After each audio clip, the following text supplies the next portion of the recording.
گودار و شوپینر مهجا درباره روستاندن دانوستاندن کردی و لیدوانا سروک شاندا پنک آلدار خلیل نواف رشید سروک نونراتیا هریما کردستان یا انجمن اجتماعی کردی لسوریه میوانمنا ما مستطب خیر هاتی خیر بیس باس ما مستسروک شاندا پنک آلدار خلیل جاره کدن انا کسی برای روستاندن دانوستاندن کردی تومت باردکه برسوا واجره چیه باس اشخوا آلدار خلیل خویای های آستا کس نمالی ودگرینه یعنی یک آد دو گازنده هری مزن کمیتا دانستاندن آن کسی انجمن اجتماعی کردی آب راستی جوک ام دبیزن باش تاخد دبی المظلوم کوبانی ولل امریکا دسپیکی جی آلدار خلیل یک روزی قابك لباش ندا يدفان مسألة أما جبوني خوي خراب مخابن يعني تسبيكا جو ركفتن مشيايا هر جاركي جو روشتنك تشدبي باش ويد تشدر كبسر تلفزيونكي تشتكي ترسي ويد بيجي برافاج ويد بيجي وك جاركي ده موضوعي بيش مرقادة جاركي ده موضوعي خواندني ده جاركي ده موضوعي گرتیا ده هر جاره کی درکتنا چکدارین پککی ده ورامده افانا همو خالی دانستاندنین و ایگو امسر بگیجن هفدو مخابن هر جاره کی چشکی و هاداتینی چشتکی گله کی خرابه و ایمن از بجم گرک آنها دستیا دانستاندنی انجمن اجتماعی کردی براستیجی به نقلی ببیجی یکش دوا یان اف جامعه همچته و افیدی ایگو در دور آوی حمود بن باندور و رولاوی دنه یاد وی راوستی دوی در کفیجی دست میکاوی ده او دستی زمان درجه یا گل سر شانده بخوا کر سر انکسی کر و سر پیشمرگی روش کر و بو مثلا لیبورینی دیار هناك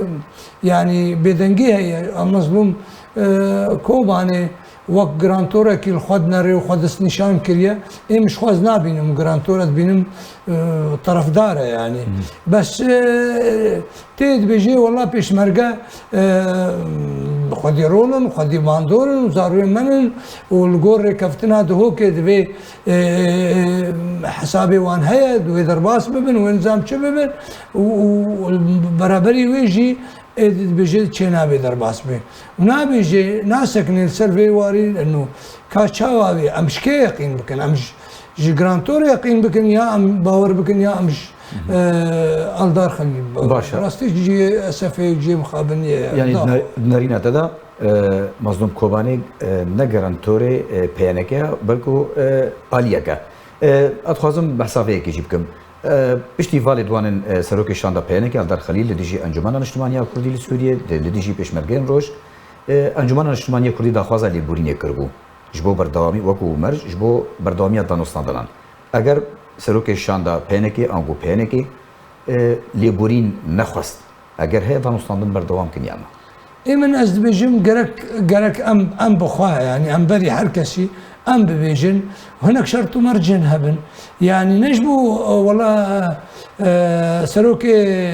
شاندا بينكي يجبو مازن بكي يجبو خبچوك يجبو جارك دي دوباره نبي يعني اگر اف رشتنا گوبري چند روجا غربي بوبي بامريكا يا فهنا كيدر بوبي اگر فرنسيا ربي بامريكا ربي گرك براستيجي حدك بيدانين ببيجي چينا بجارك دي دوباره ببي اگر بفيرنگي هانه بي ايروجي موضوع اعتذاري وك هناك دانجن در دكافنش خلقي ما وجملتي ما وافيجو هيفي و ايميدي و دي كريزيه دنا ودخوازن هرچتي بدن باش خوش بو خاطر كريزيه ايماج يام ريزيش بو اندگرن بس و دوباره ببي ابانا ياننا اگر دوباره ببي شخوا گرك ام بسكن دسبيكاوي سر مثلا ليبوريني گو ليبوريني نك امنك نبس ليبوريني بك دوي سوز و پیمان جهبه جارك دي دوباره نبي افغوتنان هر رشتنك چبه هر جواتك چبه و اي خلقي دگري و اي زاروكا درافيني و اي خوندن قدخه كريه و ايجو دوني باراجي انجمن اجتماعي كردي سلطان دنا وشوطان دنا باش و ديالوج دس بكريه ايجو جناني روزي ده كادراني بارتين انجمن اجتماعي درخصنا تشولي درخصنا ومحكمه كرنا ونظام شكرنا افيا حم هر وقتي بردوام به من ازبجم افادي حمود بي بيكانيك ام خودكن يعني ما مستوى ده همال دوانه ده دوی مجارد دوی چارچوبه ده دو بيجي شو بيجي انا كسي بزا چما خو غيدان يجي چما نه سر ماسي اما بخوم آمادنا شوازي کو انا كسي خو سر غيدان يا نشوازي کی دبلوماتيك او سياسيه اري باشا اگر دبلوماسي به دبلوماسيه قلت السر ميزي برابر يكيروني وتبشتي بساعات كي بكي خاين وبكي عميل وبكي او دبلوماسيه هجر ابايا دبلوماسي به كيجا دبلوماسيات او هجر تو هر دجمنه كيرروني نبراكي خورا امام بيجن يك رزيا كردي هجر تبدجمنه كيرروني تو حم شريرا غاندني راوستيني تو حم شتي خو وقت خد بيجي داويجي دبيجي يكش دواي يان براستيجي قوتك وهزك ويا قال لك مظن وبرز هيا وحتاني في كاري ذكي وهناك اوكي داي قلت يا هما بتشرنجي ما بي امي يكيتيب ترى بكن يعني افا يعني راستيجي سفكاية بعقلي خلكي ذكي يعني ما مستبريا الهاجي دوانا كديندا سروكشان دا بيانك يا دار خليل ديسا إيشي أنا كسيكر تيدا قول قو هر كفتنك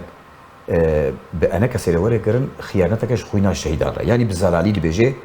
از نهينم افدان وصادن هري سري دوباران بردن هذه دوانا هذا هري داوود بيجي شو ام امادنش بو دانوستاندنان وانا كسيناي اف نابي سفكاتيك بشي قال كرد اي ماز بيجم شخوا فيا وك ديساني اف حرد قوتن ازنا دوباره ناكم يكش دوا يان سوزو بيمان ستاندنا بچرنگي بي او بدي بيشا خلكي وخلكي بيدو وك تشاوا اف بارتين بيانكي نافي خو كرنا بيانكي درباس بون بشرط مرجو بيشتك درباس بون يا اف سوز استانديش دولتي خودي جرانتور وخودي او يانجي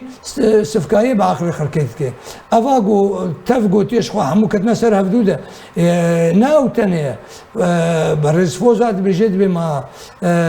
خالقو ام قفتوغو بكن ديالوج بكن اداريه شركاتيه اداريه عقد الاجتماعيه موضوع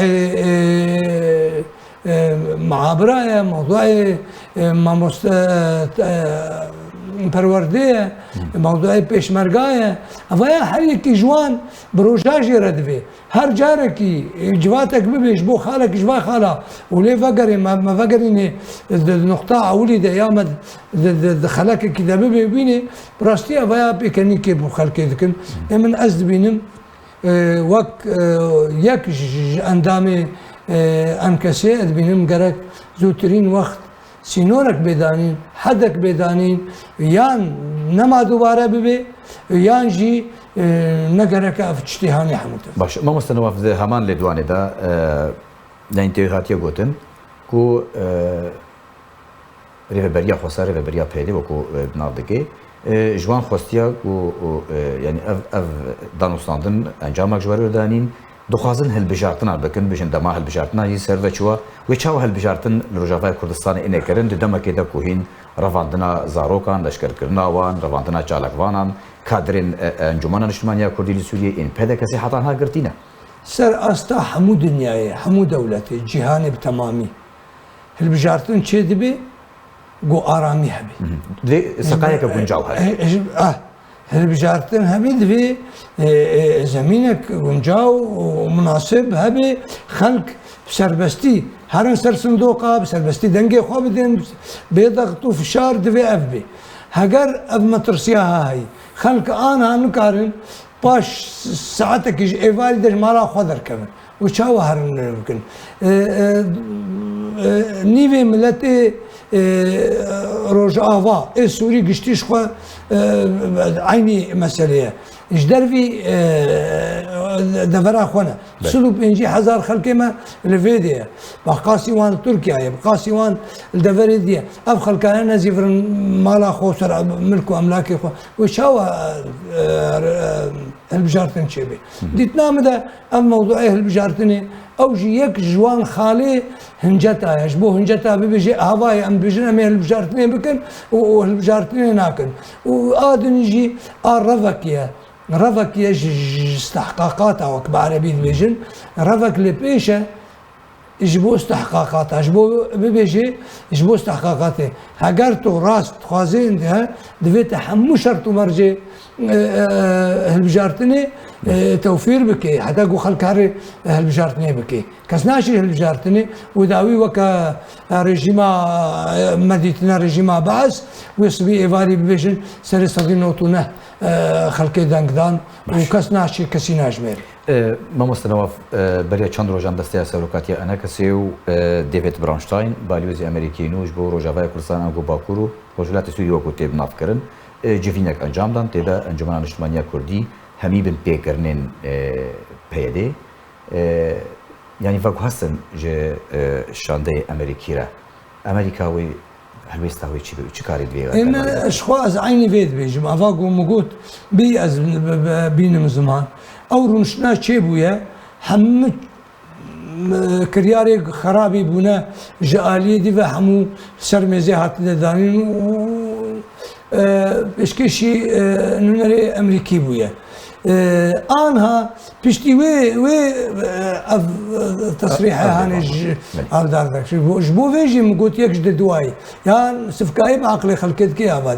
آبادی راسته هلوستا امریکا دستبیکی جی اوه و دولتی على اساس خود کن دوستی کردا دبیجن ضروراك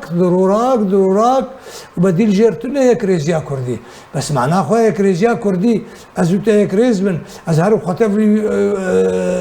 الطرفين دي بكم بحمد شتيوي هجر افيدي شهر سرنا بالقد شنابي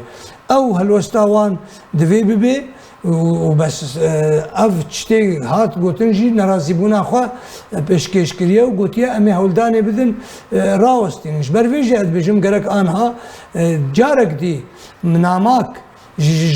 وینو نریر هره ببیجی پاش امتر نشتن واش کدید بی کاتیش چیبکی هلوستا چیه تیشیب درباری وانشتاب. پیام انجمن نیشتیمانی کردی لسوریه درباره ولد وان اجرای گشتیره چیه؟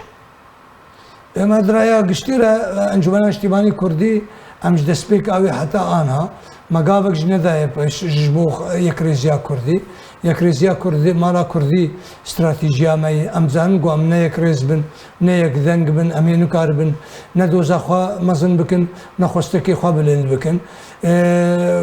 ما ركفتنا هوليريا كود دو هوك ما كريا وحتى انها ام دي سبب عندن بس هيفيا ما اوا حكي كسيس شافدير ملتي ما خلقي ما خوبي آلي نبينن ببينن كاشقاس عائلتي الكجا آلية ضغطوا في شاركي بكن روشن بير نفيشكار اف خلقي جواكا سفيل هر كسكي خوبيني برسيار دي مسألة دوزان بي كجا آلي نحقه وكجا آلي حقه في كاري بكن اما ام آمدنا حتى ملتي ماجي جو محكمة جمرتشكي ام آمدنا وام حاضرين استراتيجية ما يكرزي بس نا وك على درجة خوازي ونا وك بارتياوي جي عقلية خويا شمولي ورن تفلي ما ببن وك كرد بجمال مالاوي بس نجيكي تشتكينا. بله. نواف رشید سروک نونراتي هرم كردستان يا انجمن الاجتماعية كردي لسوريا گرک سپاس گوت میوانه بوی گرک سپاس نواف.